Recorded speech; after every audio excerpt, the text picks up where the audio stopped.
أعوذ بالله من الشيطان الرجيم. بسم الله الرحمن الرحيم.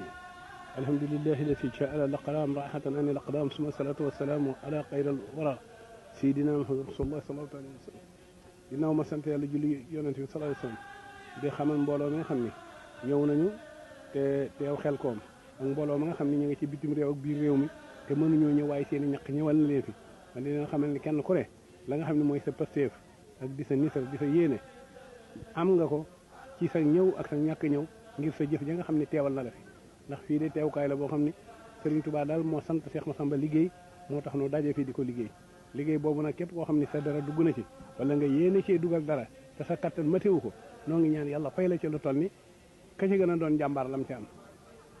léegi nag su ngeen delloo Moustapha na ngeen nu soññal mbooloo mi ci diggante jaamu yàlla ak liggéey ak def lu ñu mën ci sëriñ bi ku bëgg a saxoo loo xam ni da nga koy def te li ngay def di lu sax da ngay def loo mën bu ngeen demee seenu bëgg sëriñ bi lu mu leen mën a dugal na ci jiitu jaamu yàlla ak liggéey te bu ngeen jógee ngeen di def lu ngeen mën tey wax lu ngeen xam bokk na ci liy mayee jàmmi àddina wax loo xam luy mayee jàmmi àlaaxira def loo xam ne bu ëllëgee bu ñu la ko wonee saxul sedd jërë ngeen jëf loolu rek lañ ciy dugal ciy baat bismillah